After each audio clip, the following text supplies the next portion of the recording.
to Alex Coma's World, episode 4, where I'll be talking about what I've been doing in the past few months and this new project that I'm working on, and how everything kind of merged together as I was delving more in my heart chakra, trying to unblock it and try to live more consciously through my heart, and connect with this inner goddess that I actually drew as I was doing this automatic drawing. It kind of came like very magically to this creature that I think represents my inner goddess. And I've learned to work very slowly. Like with this pandemic, I think it's something that it has taught me that things that are meaningful and like a tree growing, like it takes time. So I've been doing steadily meditation, trying to work on it, and I think it has an impact on every aspect of my life, even my art creating, as I've been creating very slowly, like every few days adding more details to my art, and it's just been very slow basically.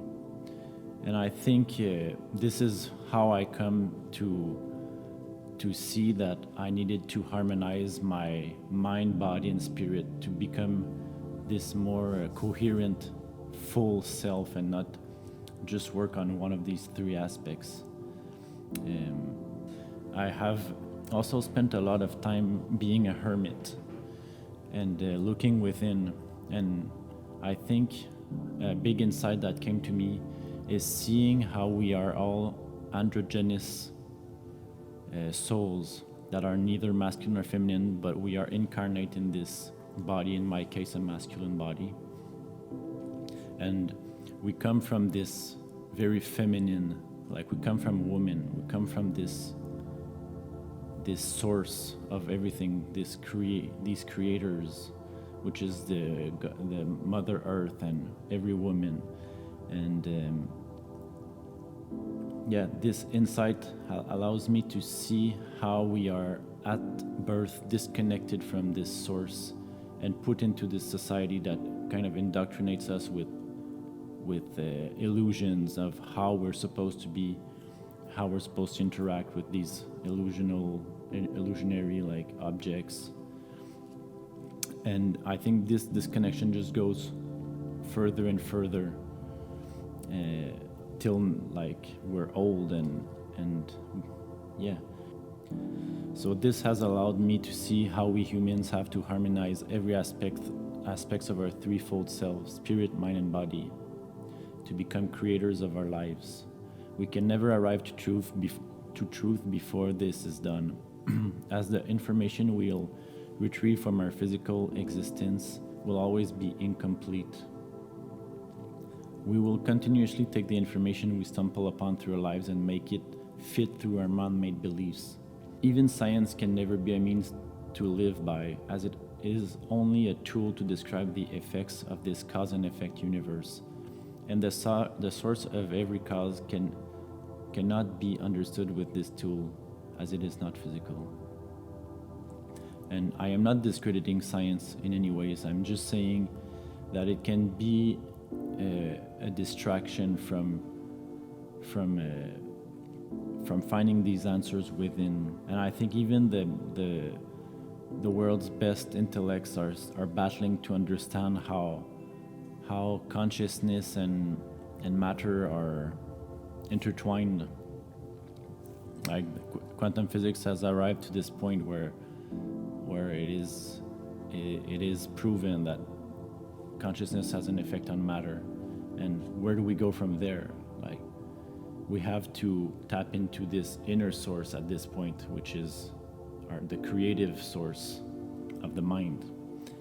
And I think this pandemic has opened this doorway where we are all asked to tap in this source and ask ourselves who we really are, what is our role to play, and what do we have to create in this life. And I think that this realization will always come to connection with others. How can we help others?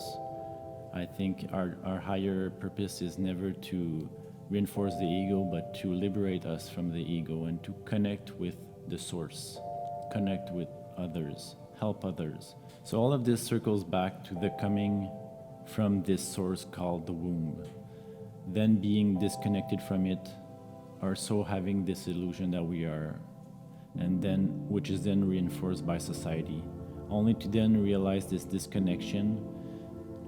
And I think this is where this pandemic comes in, where it allows us to see this disconnection.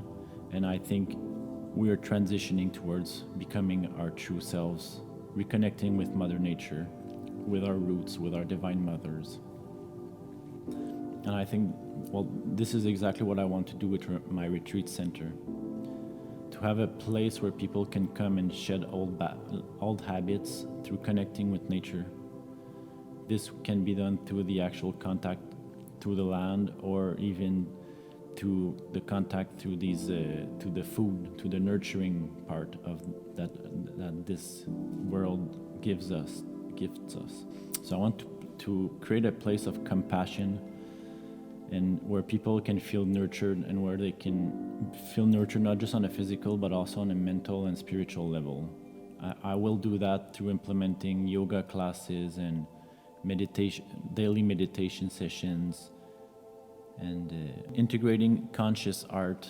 So a place where you are asked to be mindful of every moment and pay attention to the subtleties of your intuition that is being activated when looking outwards, but also when looking inwards. So this is why this is a project that's so close to my heart, and one that I feel is the pinnacle of everything I have done thus far, and what I've been visualizing in the past few months.